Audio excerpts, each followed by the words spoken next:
Ang mabuting balita ng Panginoon ayon kay San Mateo.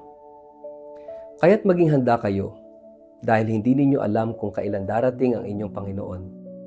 Unawain ninyo ito. Kung alam ng may-ari ng bahay kung anong oras sa gabi darating ang magnanakaw, siya'y maghahanda at hindi niya pababayaang pasukin ang kanyang bahay. Kaya't lagi kayong maging handa sapagkat darating ang Anak ng Tao sa oras na hindi ninyo inaasahan. Sino ang tapat at matalinong alipin? Hindi ba't ang pinamamahala ng kanyang Panginoon upang magpakain sa iba pang mga alipin sa takdang oras? Pinagpala ang aliping iyon kapag dinatnan siyang tapat na naglilingkod sa pagbabalik ng kanyang Panginoon. Sinasabi ko sa inyo, gagawin siyang tagapamahala ng kanyang Panginoon sa lahat ng mga ari-arian nito. Ngunit kung masama ang aliping iyon, sasabihin niya sa kanyang sarili, matatagalan pa ang pagbabalik ng aking Panginoon. Kaya't sisimulan niyang bugbugin ang kanyang kapwa alipin at makikipagkainan at makikipag-inuman sa mga lasenggo. Babalik ang Panginoon ng aliping iyon sa araw na hindi niya inaasahan at sa oras na hindi niya alam. Bibigyan siya ng kanyang Panginoon ng matinding parusa at pagkatapos ay isasama sa mga mapagkunwari. Do'y tatangis siya at mangangalit ang ngipin. Ang mabuting balita ng Panginoon. Word of the day, hear what God has to say. Mapagpalang araw po sa inyong lahat. Kumusta po kayo? Ang ating word of the day ay paghihintay. Sa Ebanghelyo, malinaw ang paanyaya ni Jesus. Kaya't maging handa kayo sapagkat darating ang Anak ng Tao sa oras na hindi ninyo inaasahan.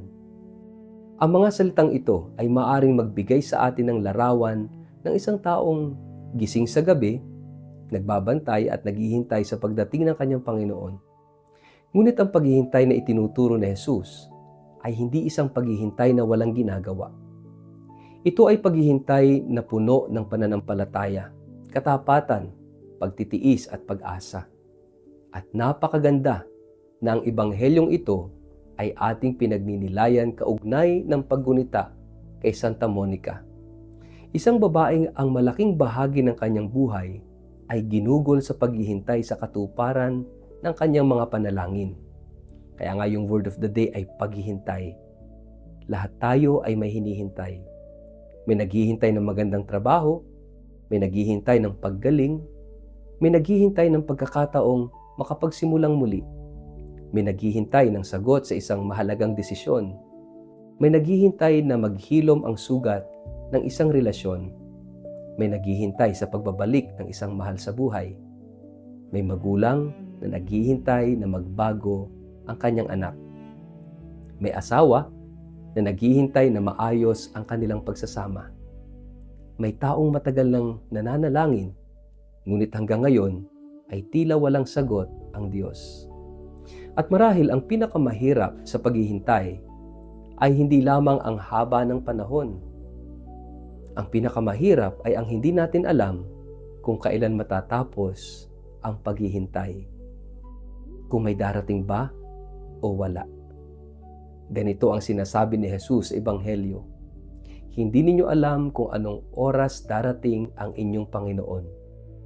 Hindi natin hawak ang oras. Hindi natin kontrolado ang lahat ng mangyayari. Maaari tayong gumawa ng plano, ngunit may mga bagay na Diyos lamang ang nakakaalam. Kaya ang tanong ay hindi lamang kailan darating ang Panginoon. Ang mas mahalagang tanong ay ano ang ginagawa ko habang naghihintay. Dito napakaganda ng halimbawa ni Santa Monica. Marahil isa siya sa pinakamagandang larawan ng isang taong marunong maghintay ng may pananampalataya.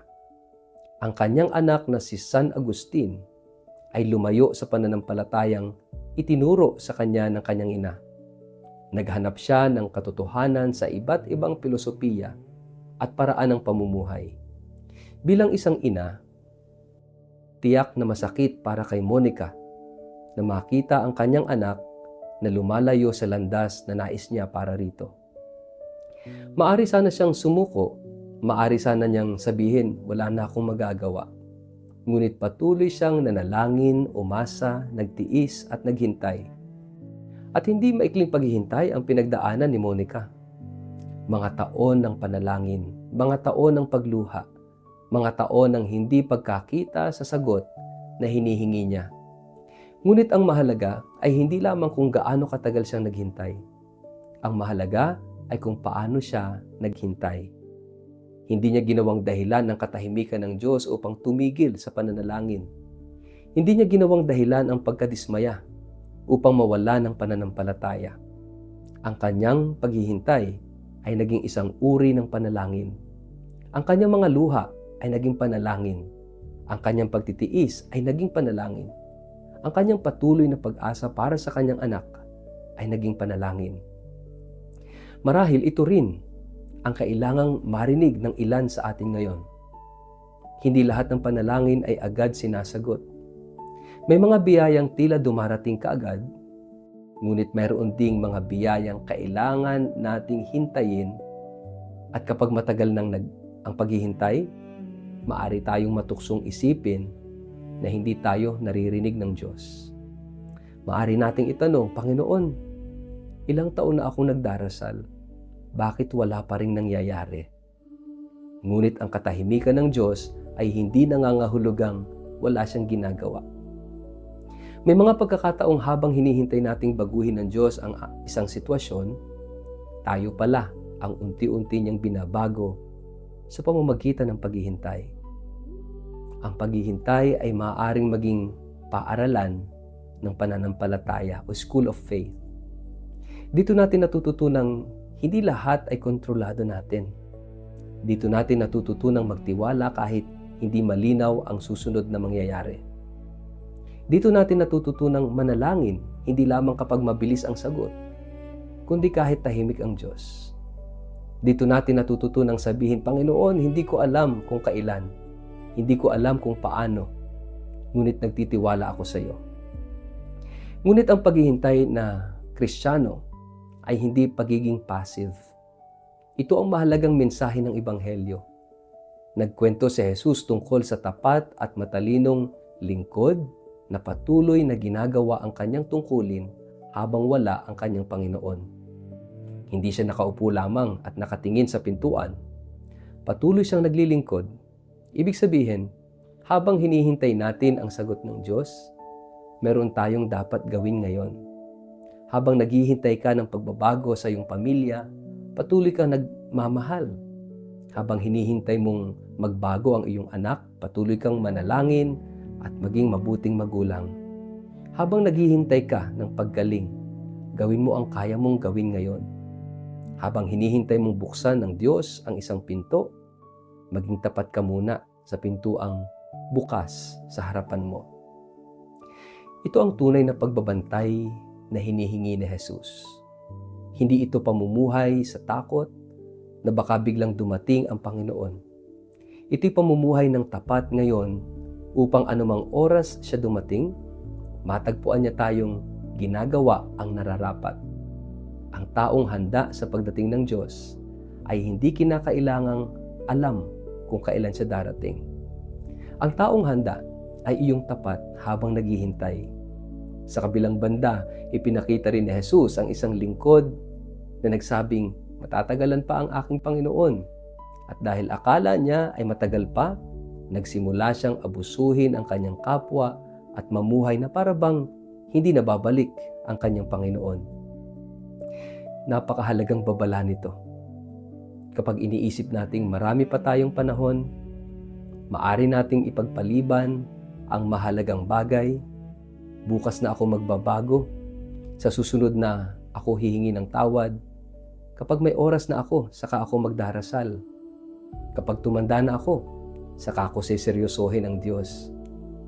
Ngunit ang mensahe ni Jesus ay simple. Huwag mong ipagpaliban ang kabutihang maaari mong gawin ngayon. Minsan hinihintay natin ang Diyos. Ngunit maaring ang Diyos ay naghihintay din sa atin. Hinihintay nating ayusin niya ang isang relasyon, ngunit baka hinihintay niya tayong unang humingi ng tawad. Hinihintay nating mawala ang sama ng loob, Ngunit baka hinihintay niya tayong magdesisyong magpatawad. Hinihintay nating maramdaman yung kanyang presensya. Ngunit baka hinihintay niya tayong bumalik sa panalangin. Hinihintay nating baguhin niya ang isang tao. Ngunit baka hinihintay niya tayong baguhin muna ang paraan ng ating pakikitungo sa taong iyon. Napakaganda ng naging bunga ng mahabang paghihintay ni Santa Monica. Ang anak na matagal niyang ipinanalangin ay nagbalik loob at naging isa sa mga dakilang santo at guro ng simbahan, si San Agustin. Ngunit hindi natin dapat isipin na ang kwento ni Monica ay simpleng formula na kapag matagal tayo nagdadasal ay tiyak na mangyayari ang eksaktong gusto natin. Ang mas malalim na aral ng kanyang buhay ay ito. Maaari tayong manatiling tapat sa Diyos kahit hindi natin kontrolado ang magiging resulta. Ang pananampalataya ay hindi pagpilit sa Diyos na sundin ang ating plano. Ito'y pagtitiwala na kahit hindi natin nakikita ang buong larawan, ang Diyos ay patuloy na kumikilos. Marahil may isang tao kang matagal nang ipinagdarasal, huwag mong sukuan ang taong yon. Marahil may isang sitwasyong matagal mo nang ipinagkakatiwala sa Diyos, huwag kang tumigil sa pag-asa. Ngunit habang naghihintay, huwag ding hayaang tumigil ang iyong buhay. Manalangin habang naghihintay. Magmahal habang naghihintay. Maglingkod habang naghihintay. Magpatawad habang naghihintay. Maging tapat habang naghihintay. Sapagkat maaring hindi natin kontrolado kung kailan darating ang sagot, ngunit maaari nating piliin kung anong uri ng tao tayo habang hinihintay ito. Kaya nga yung ating word of the day, paghihintay. Ang paghihintay sa Diyos ay hindi nasasayang na panahon. May ginagawa ang Diyos kahit hindi natin nakikita. At maaring habang hinihintay nating baguhin niya ang ating sitwasyon, ginagamit niya mismo ang paghihintay upang palalimin ang ating pananampalataya. Linisin ang ating hangarin, palakasin ang ating pagtitiis, at turuan tayong magtiwala. Tulad ni Santa Monica, maaari nating dalhin sa Diyos ang ating mga luha, pangamba, at mga taong pinakamamahal natin. Hindi natin kailangan malaman kung kailan darating ang sagot. Ang kailangan lamang natin, manatiling gising, tapat, nananalangin, nagmamahal, at umaasa. At marahil ito ang pinakamagandang panalangin ng isang taong naghihintay. Panginoon, habang hinihintay ko ang iyong sagot, huwag mong hayaang mawala ang aking pagtitiwala sa iyo. Sapagkat maaring hindi natin alam kung kailan matatapos ang ating paghihintay, ngunit alam natin kung sino ang ating hinihintay at kung sino ang ating pinagtitiwalaan. At kapag ang hinihintay natin ay ang Diyos, ang paghihintay ay hindi kailanman walang kabuluhan. Mga kapatid, pag nilaya natin, ano o sino kaya ang matagal na nating ipinapanalangin at hinihintay? At habang wala pa ang sagot na inaasam natin, nagiging mas tapat ba tayo sa Diyos? Unti-unti na tayong sumusuko sa paghihintay. Sa ngalan ng Ama at ng Anak at ng Espiritu Santo. Amen. Panginoong Jesus, turuan mo kaming maghintay ng may pananampalataya. Sa mga sandaling tila tahimik ka at hindi namin nakikita ang sagot sa aming mga panalangin, huwag mong hayaang mawalan kami ng pag-asa. Tulad ni Santa Monica, bigyan mo kami ng pusong matyaga sa pananalangin, tapat sa pagmamahal at patatag sa pagtitiwala. Habang hinihintay namin ang iyong sagot, turuan mo kaming patuloy na magmahal, maglingkod, magpatawad at gawin ang kabutihang kaya namin gawin ngayon. At kung hindi man namin alam kung kailan o paano ka kikilos, bigyan mo kami ng biyayang maniwala na hindi mo kami nakakalimutan. Panginoon, habang kami ay naghihintay, gawin mo kaming tapat at handa. Amen. Pagpalain po kayo't ingatan ng makapangyarihang Diyos, Ama, Anak at Espiritu Santo. Amen.